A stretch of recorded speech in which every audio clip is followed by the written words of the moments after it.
E hoje nós vamos tratar do tema discípulos e o enfrentamento do inimigo. Discípulos e o enfrentamento do inimigo.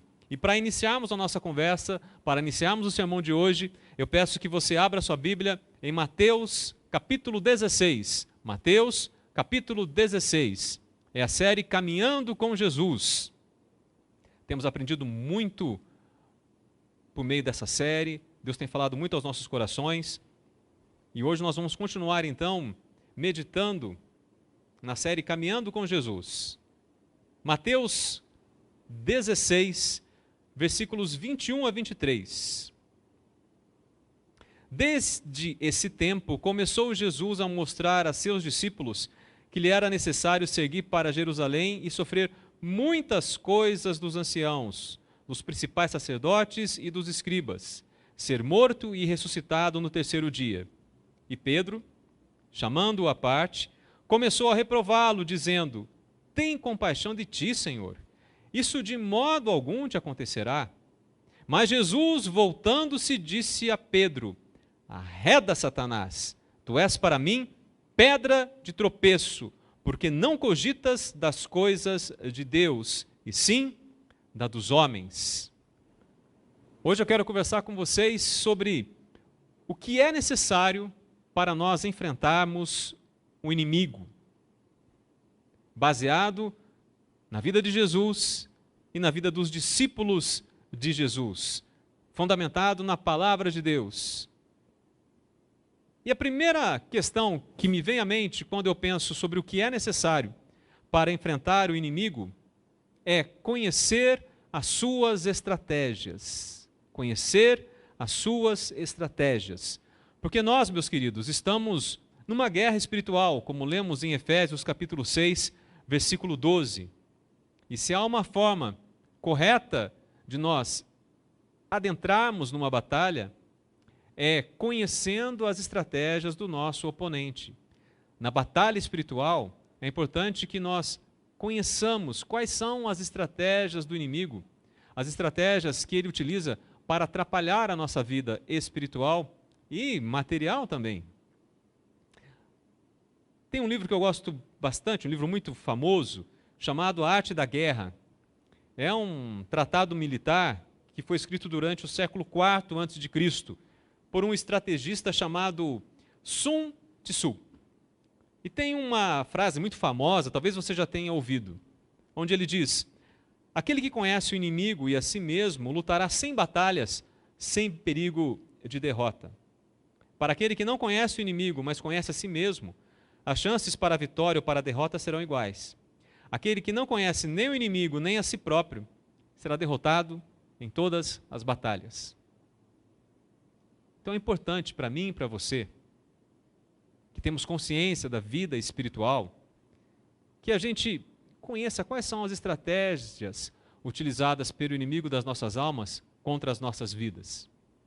E a primeira estratégia que nós podemos extrair dos textos que serão trabalhados hoje é que o inimigo induz pessoas a darem maus conselhos. Nós vemos aqui, nos versículos 21 a 23 de Mateus, que quando o Senhor começou a demonstrar para os discípulos que ele iria para Jerusalém e que ele iria sofrer muitas coisas, queria ser morto e ressuscitado no terceiro dia, cumprindo assim as profecias e o plano de Deus Pai, Pedro, o apóstolo Pedro, chamou o Senhor à parte e começou a reprová-lo. Começou a dizer para o Senhor: não, Senhor, isso não vai acontecer contigo.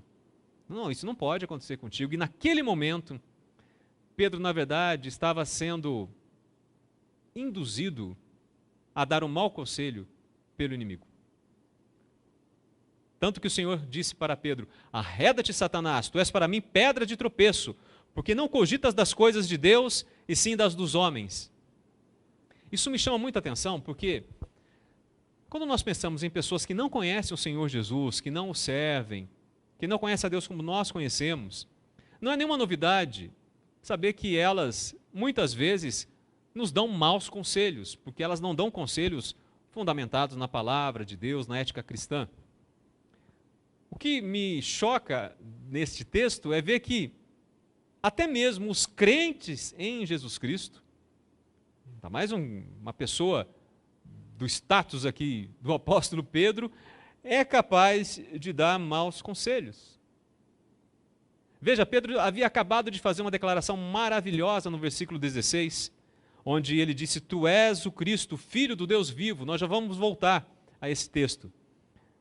E mesmo assim, logo após de fazer uma declaração teológica fantástica, magnífica, ele vem e dá um péssimo conselho ao Senhor.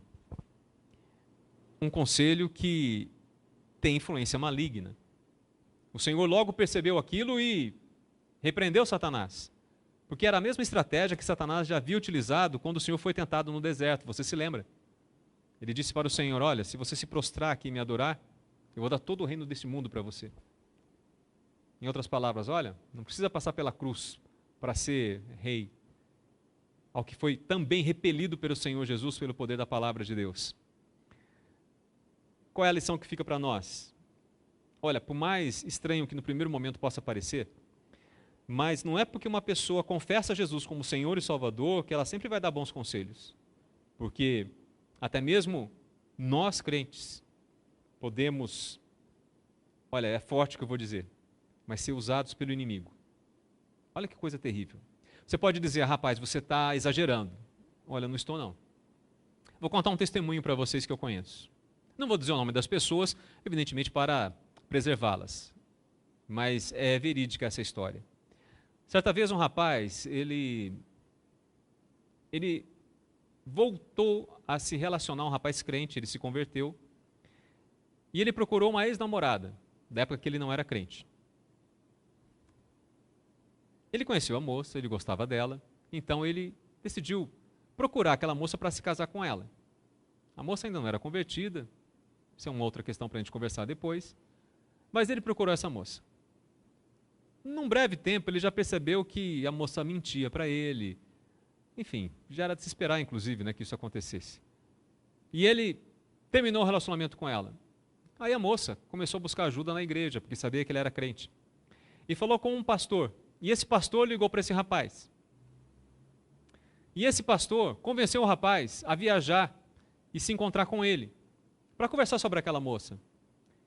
E aquele pastor, revestido ali daquela autoridade eclesiástica, disse para ele que ele, em outras palavras, deveria continuar com aquela moça, dar uma chance para ela.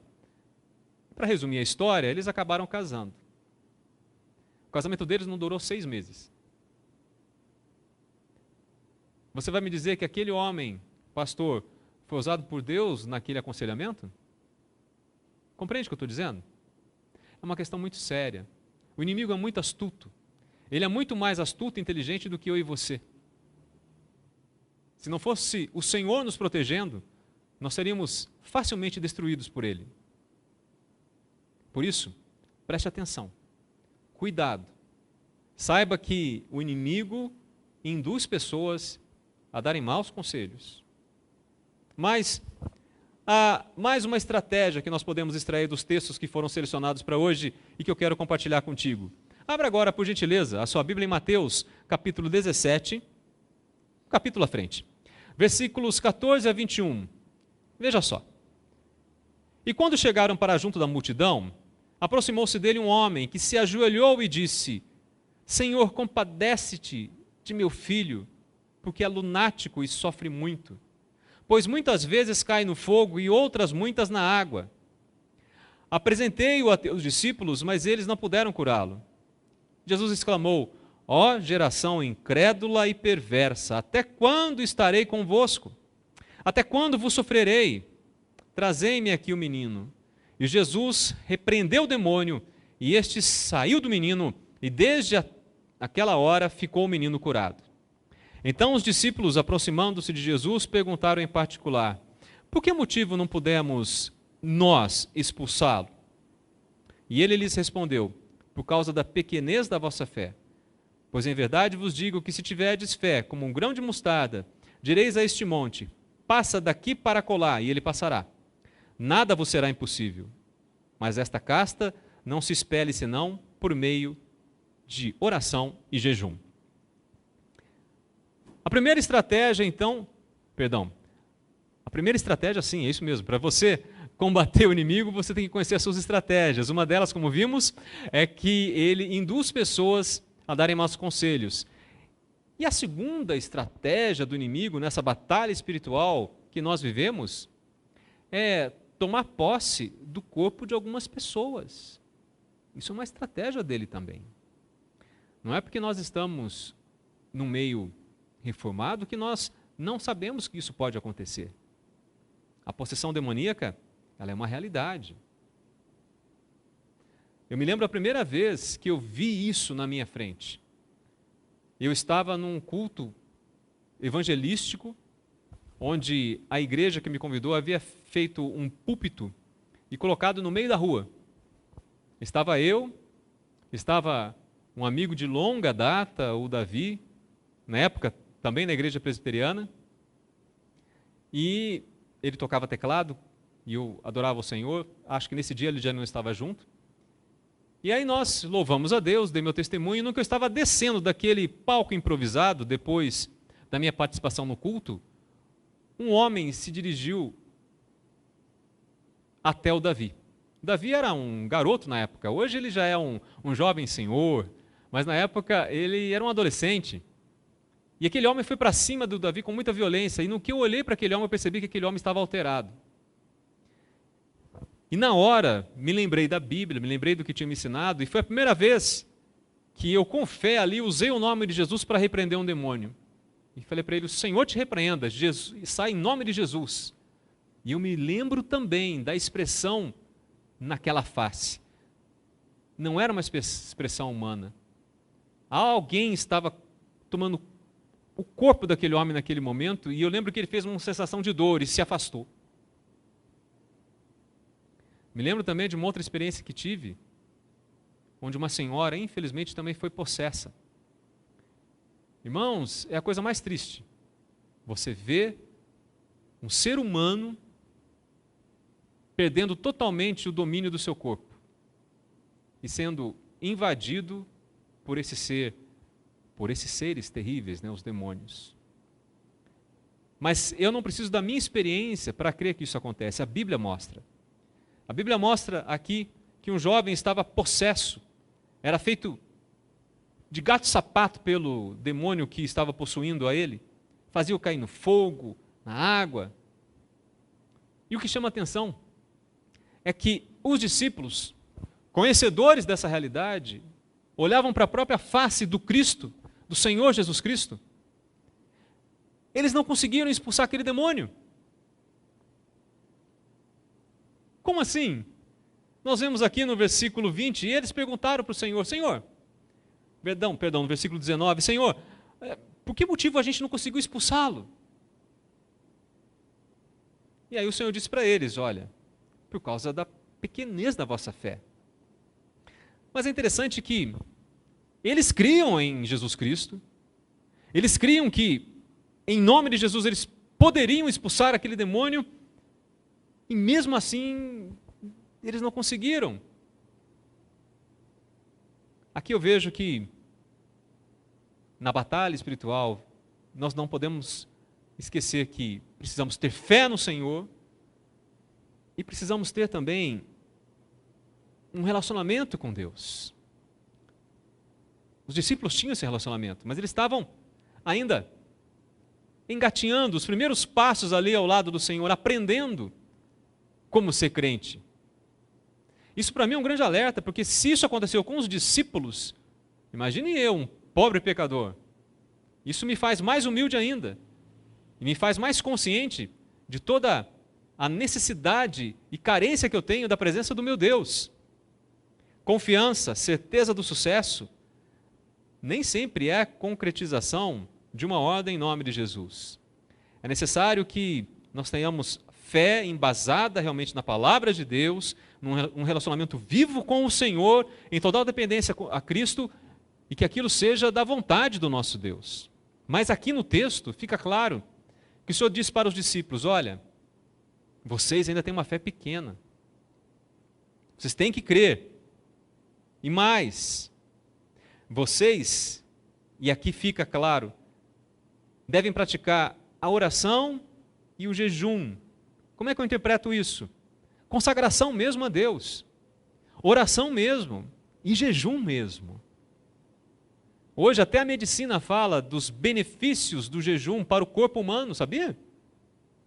E a Bíblia já ensina a importância do jejum há milênios. Mas não só para o corpo, para a alma, para o espírito também. Eu me lembro também, numa outra igreja que eu fiz parte, por que é importante isso que eu estou falando, amados? Porque você não pode menosprezar o inimigo jamais. Eu me lembro de uma igreja que nós também já fizemos parte, que os irmãos se esqueceram desse pequeno detalhe, que o inimigo, ele pode sim, em certas ocasiões, tomar o corpo de seres humanos. Uma pessoa caiu desmaiada na igreja, uma igreja boa, cheia de médicos, e começou a fazer depois um escândalo terrível na igreja. E o que o médico fez? Eu vou dar para ela um calmante. No que ele deu o calmante não aconteceu nada. E mais interessante, no que ele foi medir o pulso daquela pessoa, não tinha pulso. Não tinha pulsação nenhuma, a pessoa estava viva, fazendo um escândalo terrível. Eles tinham que fazer força ali para segurar aquela situação. Uma vez também, pastor João Arantes, eu lembro que eu era seminarista, estava na igreja cristã evangélica, chegou um rapaz assim de rua, pedindo ajuda, eu chamei o pastor. O pastor veio conversar com ele. Eu me virei então, e acho que eu ia para a aula. De repente eu só vi aquele barulho todo, o rapaz tinha dado um soco no rosto do pastor João, ficou todo roxo assim. Eu não presenciei a cena, não posso dizer que o rapaz estava endemoniado ou não, isso eu não posso falar. Mas o que eu posso dizer para vocês é o seguinte, a gente tem que vigiar, porque o inimigo não brinca. Nós temos que tomar muito cuidado, conhecer todas as suas estratégias. E mais uma coisa na batalha espiritual, nós precisamos, como eu disse, estar sempre alerta. Veja só, Mateus 26, versículos 40 a 41. E voltando para os discípulos, achou-os dormindo, e disse a Pedro, então nem uma hora pudestes vós vigiar comigo? Vigiai e orai, para que não entreis em tentação. O espírito, na verdade, está pronto, mas a carne é fraca. Você sabe qual que é o lema dos escoteiros? Be prepared, ou seja, esteja preparado. Aqui em português ficou sempre alerta. É um tema dos escoteiros. Significa que eles têm que estar sempre prontos, no estado mental e físico, que proporcione a eles a oportunidade de sempre cumprirem o seu dever. Então, preparado mentalmente, preparado corporalmente. Sabe uma coisa? Eu creio que este lema poderia ser muito bem aplicado e adotado por nós, crentes em Jesus Cristo. Sempre alerta, sempre preparado. Jesus disse aqui no versículo 41, vigiai e orai, para que não entreis em tentação. Ou seja, vigiai, estejam alerta, estejam sempre atentos. E novamente a oração, percebeu? E orem, estejam sempre em comunhão com Deus. Porque esse estado de alerta constante, mais a oração, nos fortalece espiritualmente. Eu sei, não é fácil estar sempre alerta. Não é fácil. Às vezes a gente dá umas viajadas mesmo, infelizmente, mas isso não é uma desculpa para que a gente não procure corrigir esse erro e estar sempre atento. Vigiai e orai, para que não entreis em tentação. Para que não entreis em tentação. O Senhor quer que a gente esteja alerta, sempre orando, porque a nossa natureza é fraca, ele diz no versículo 49, e para que a gente possa resistir ao dia mau quando ele chegar. E puxa vida, hoje em dia, vamos falar a verdade, né, meus amigos? Como nós temos negligenciado a oração, né? Como nós temos negligenciado a prática da oração, mesmo do jejum que nós já comentamos, é uma vergonha para nós. Nós temos que levantar a cabeça e mudar a nossa atitude. E olha, amados, eu sei disso porque a palavra, ela me garante. Se nós fizermos isso, nós vamos ser fortalecidos espiritualmente.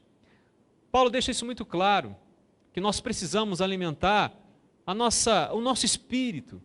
Nós devemos buscar a comunhão com o Espírito Santo, quando ele diz em Gálatas 5,17 que a nossa natureza pecaminosa, você conhece o texto, ela luta contra o Espírito Santo e, por sua vez, o Espírito Santo luta contra a nossa natureza pecaminosa. Abra sua Bíblia rapidamente, nós vamos ler Gálatas capítulo 5, versículo 17.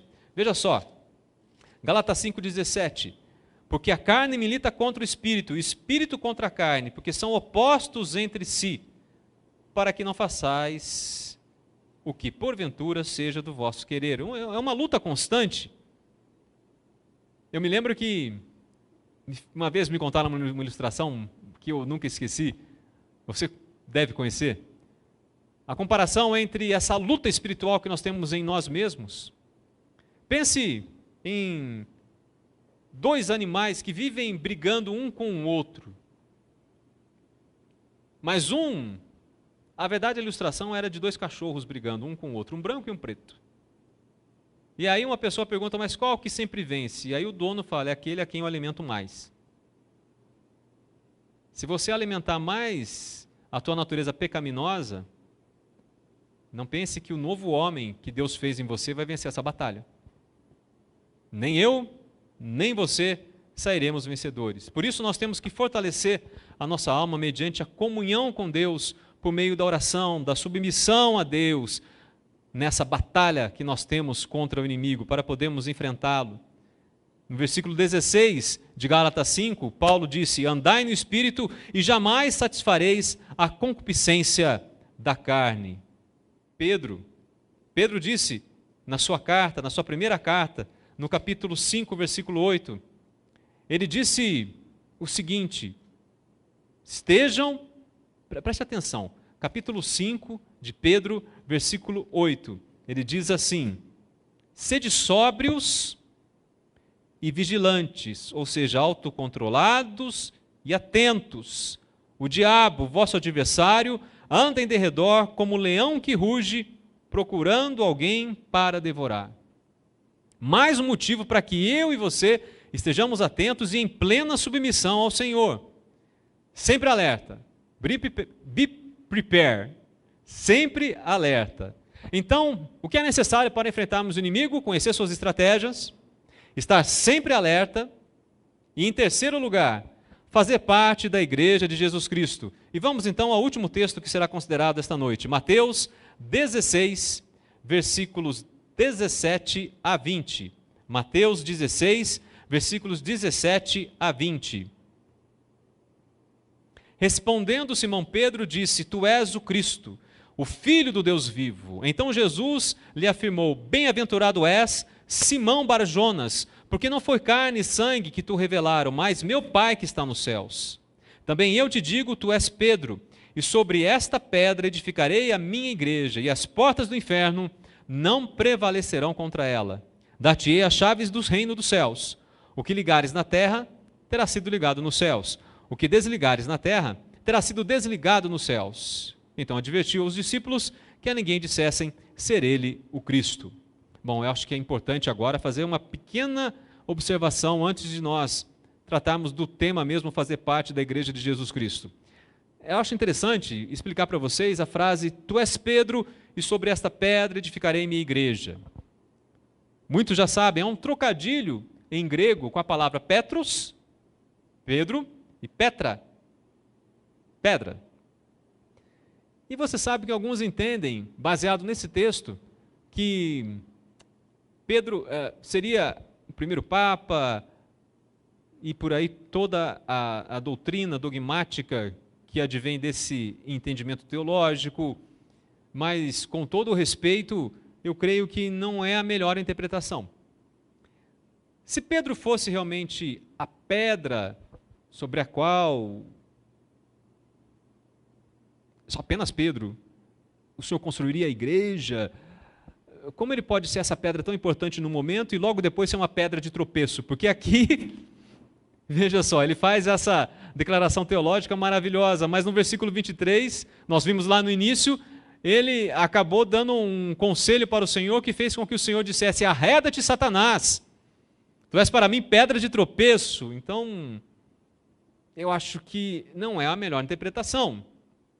Até porque o próprio Pedro disse em 1 Pedro, capítulo 2, versículo 4, se você puder verificar aí na sua Bíblia, porque como você sabe, nós aprendemos aqui na igreja, tudo que disserem a respeito do Senhor, é importante que esteja embasado na palavra de Deus, porque senão a gente vai entrar naquela questão do eu acho isso, eu acho aquilo, e cada um acha uma coisa, e o que importa é a verdade, que é a palavra de Deus. Veja só o que disse Pedro, 1 Pedro 2,4, chegando-vos para ele está se referindo ao Senhor, a pedra que vive, rejeitada assim pelos homens, mas para com Deus, eleita e preciosa. Mateus 16,15, eu creio que é a chave para o entendimento dessa passagem, quando o Senhor pergunta para todos os discípulos, quem dizeis que eu sou? E aí Simão Pedro responde, tu és o Cristo, o Filho do Deus vivo. Assim, eu creio que esta confissão que Pedro fez é o que deve chamar a nossa atenção neste momento. Jesus, ele se apresenta como o construtor da igreja. Então, se apenas Pedro fosse considerado essa pedra, alguma coisa estaria complicada na nossa interpretação. Agora, Pedro pode ser considerado, preste atenção no que eu vou dizer, como representante dos apóstolos, cuja confissão a respeito de Cristo lhe foi revelada pelo próprio Deus Pai. Tanto que o próprio Pedro diz que todos nós crentes nos tornamos pedras vivas por causa da nossa associação com Cristo e com os apóstolos, como fundamento da igreja. 1 Pedro 2, 4 e 5. Paulo diz que Cristo é a pedra angular e que o fundamento da casa de Deus foi posto pelos apóstolos e pelos profetas do Novo Testamento.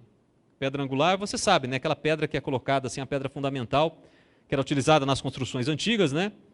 Que era a primeira pedra a ser assentada num edifício, formando um ângulo reto entre duas paredes, né? E a partir dessa pedra todo o edifício era construído.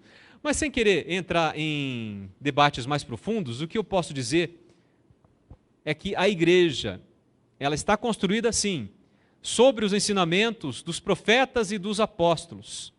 Nesse sentido, sim, sobre os fundamentos dos profetas e apóstolos, os quais são conservados unidos pela pedra principal, angular, que é Jesus Cristo.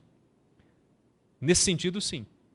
O Senhor construiu a sua igreja sobre o fundamento dos apóstolos, dos profetas, que entenderam que Ele é o Cristo, Filho do Deus vivo.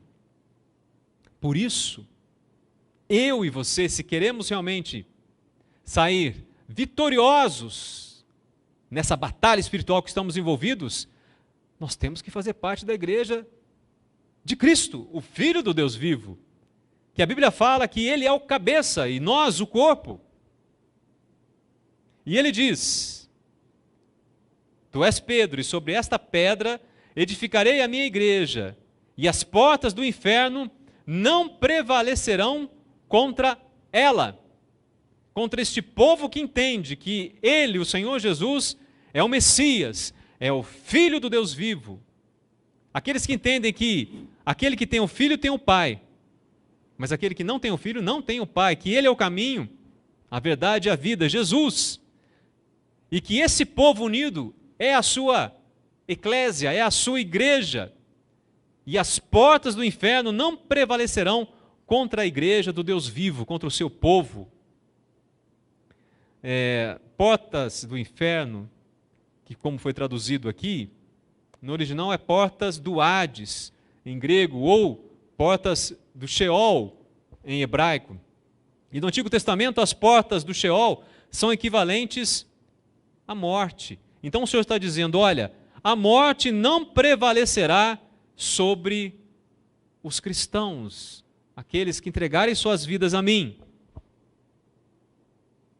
Uma coisa que eu acho interessante também, quando nós vemos aqui esse texto, sobre o Senhor dizendo, olha, as portas do inferno não prevalecerão sobre a minha igreja, me faz lembrar também da comunhão da igreja, de estarmos juntos ali, de não fazermos um voo solo.